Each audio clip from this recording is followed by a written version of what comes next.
Hello everyone, আশা করি সবাই ভালো আছেন।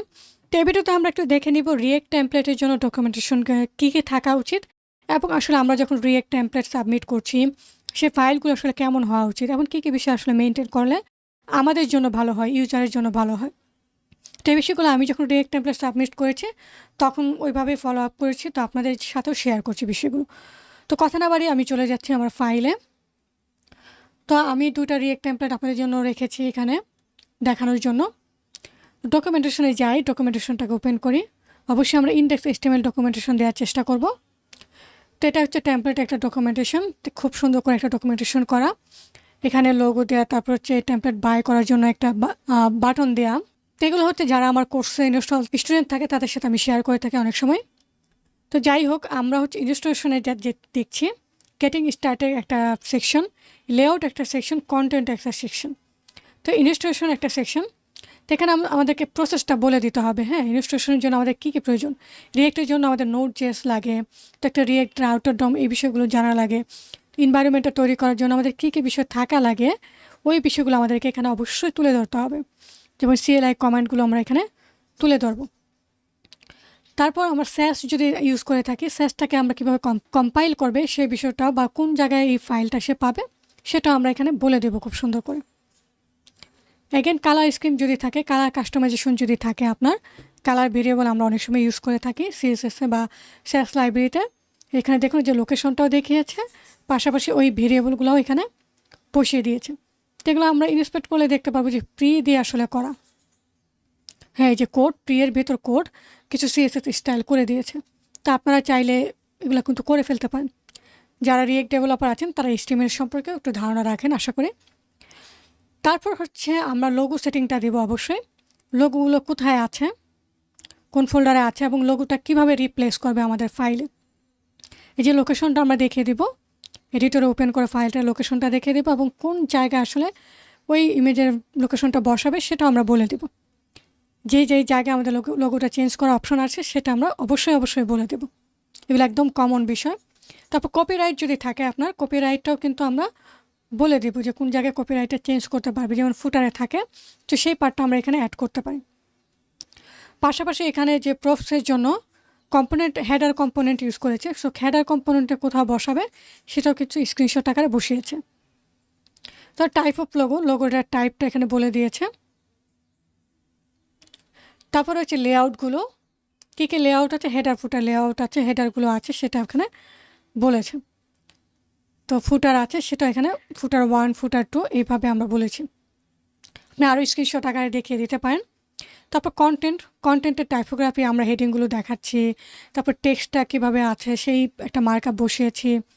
তারপর ইনলাইন টেক্সটগুলো কী কী আছে, আইকনগুলো আমরা বসাচ্ছি, ফন্টাসামের আইকন যাতে একটু বসিয়ে দেওয়ার জন্য কী কী বিষয়। তারপর FAQ যদি থাকে সেই FAQটা আমরা এখানে ইনলিস্ট করে দিতে পারবো। অ্যাগেন হচ্ছে সোর্স অ্যান্ড ক্রেডিট, এগুলো অবশ্যই আমাদেরকে দিতে হবে। ইমেজের লিঙ্ক নামগুলো দিয়ে আমরা লিঙ্ক আপ করে দিতে পারি এগুলো। পাশাপাশি লিঙ্ক অ্যান্ড নাম পাশে এখানে লিঙ্কটাও দিয়ে দিতে পারি, যেটা খুবই একটা ভালো ওয়ে। তাহলে সে খুব সহজে এখানে লিঙ্কটা ক্লিক করে চলে যেতে পারবে। কে রিয়েক্টের প্যাকেজ ইউজ করা হয়েছে সেগুলো, React DOM, React router DOM, React carousel, তো এগুলো এখানে আমরা লিস্টেড করে দেব। চেঞ্জ লক যদি থাকে সেটা আমরা চেঞ্জ লকটা এখানে বলে দেব। তো এই হচ্ছে একটা রিয়েক্টের ডকুমেন্টেশন। আমরা আরেকটা ডকুমেন্টেশন দেখি।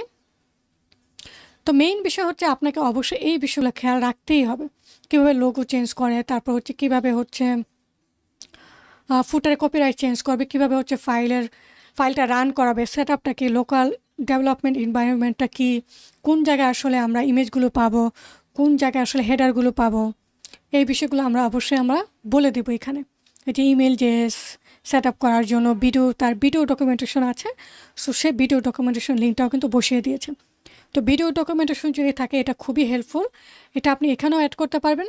পাশাপাশি হচ্ছে আপনার যখন ডেসক্রিপশন দিবেন ওইখানেও কিন্তু আপনি ওই ভিডিও ডেসক্রিপশনটা বসিয়ে দিতে পারবেন, লিঙ্ক আকারে ইউটিউবের URLটা বসিয়ে দিতে পারবেন।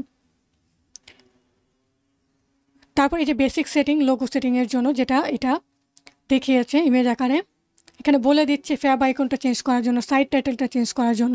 তো আমরা এগুলো কমন বিষয় অবশ্যই রাখবো। তারপর এখানে মেনু লিঙ্কটা কীভাবে সে চেঞ্জ করবে, মেনুটা আমরা চেঞ্জ করতে প্রয়োজন হবে, সো আমরা এটাও বসিয়ে দেব। এটা প্রপার ডকুমেন্টেশন খুবই কার্যকর। তাহলে ইউজাররা আপনার এই টেমপ্লেটটা কিনে অনেকে রিকমেন্ড করবে যে ডকুমেন্টেশনটা খুবই ভালো। তারপর কী কী ডিপেন্ডেন্সিস আছে সেগুলো আমরা এখানে দিচ্ছি। কী কী ফন্ট আছে, ফন্টটা আমরা এখানে দিচ্ছি।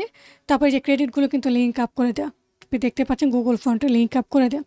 তো এই ডকুমেন্টেশনটা খুবই ভালো লেগেছে আমার কাছে, প্রপার মনে হয়েছে। পাশাপাশি দুইটা মিলিয়ে আপনি যদি দেখেন, টাইপোগ্রাফি, ক্রেডিট, সোর্স, কালার স্কিমটা এখানে বসিয়েছে, আমরা কালার স্কিমটা বসাতে পারি। ফাইল স্ট্রাকচারটা আমরা এখানে এই ডকুমেন্টেশনে অ্যাড করতে পারতাম। তো এইভাবে আমরা কিছু বিষয় অবশ্যই রাখবো। Environment set up, logo change, তারপর হচ্ছে menu link change, favicon change, footer copyright change, তারপর হচ্ছে ডিপেন্ডেন্সিসগুলো কী কী, ফন্টগুলো কী কী, অ্যাগেন হচ্ছে আমরা ক্রেডিটগুলো, সোর্স অ্যান্ড ক্রেডিট, সাপোর্ট যদি থাকে সাপোর্টের লিঙ্কটা আপনি এখানে বসিয়ে দেবেন, কীভাবে আপনার কাছ থেকে সে সাপোর্টটা পাবে সেটা। যদি ডেডিকেটেড সাপোর্ট ডেস্ক থাকে সেটা আপনি বসিয়ে দেবেন। আর চেঞ্জ লগ যদি থাকে চেঞ্জ লগটা এখানে বসিয়ে দেবেন। তো এগুলো হচ্ছে প্রপার একটা ডকুমেন্টেশনে থাকা উচিত।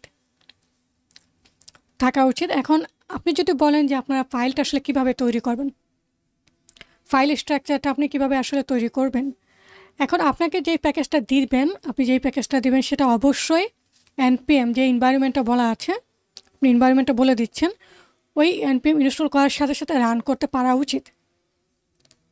তো অবশ্যই যেন এই মডিউল বা এই যে CLI কমান্ড, এই কমান্ডের সাথে সাথে দিলেই যেন রান হয়, ওই রকম প্যাকেজটা আপনাকে তৈরি করে দিতে হবে। ওই প্যাকেজটাই হচ্ছে আপনি আলাদা একটা ফোল্ডারে রেখে, এইভাবে একটা রিয়েক্ট টেমপ্লেট রেখে এই ফোল্ডারে ওই প্যাকেজগুলো দিয়ে দেবেন অবশ্যই। এবং আপনি যদি এই টেমপ্লেটটা একটু দেখেন কি হচ্ছে, আমরা একটু দেখি। এই যে প্যাকেজ জেসন, এটা নেক্সট জেস ইউজ করা হয়েছে, তারপর ইউটিলিটিগুলো ইউজ করা হয়েছে, পাবলিকে যেগুলো আছে সেগুলো। তো যারা রিয়েক্ট ডেভেলপার তারা তো আপনারা বুঝেনি কীভাবে করতে হয়। তো আমরা চেষ্টা করবো হেডারের ফুটার লেআউটগুলো আলাদা করে রাখার জন্য, যাতে অনেকগুলো যখন পেজ থাকে তখন আমরা ওইটা রিইউজেবল কম্পোনেন্ট হিসেবে ইউজ করতে পারি। মেনুটাও আমরা রাখবো আলাদা করে, সাইড বার যদি ব্লক সাইড বার থাকে সেটা আমরা আলাদা করে রাখবো। আর যে লেআউটগুলো আমরা এইভাবে আলাদা করে রেখে দেবো। আমরা চেষ্টা করবো যতটুকু সম্ভব কম্পোনেন্ট আকারে কাজ করার। তার কম্পোনেন্টে আমরা এই যে প্রত্যেকটা কম্পোনেন্ট সেকশন আকারে করব, যেটা সেকশন আকারে আমরা করে থাকি সেগুলো আমরা করব। যেমন কাউন্টার, তো এখানে কাউন্টার সেকশনে আমরা রিইউজেবল কাউন্টার সেকশন করেছি।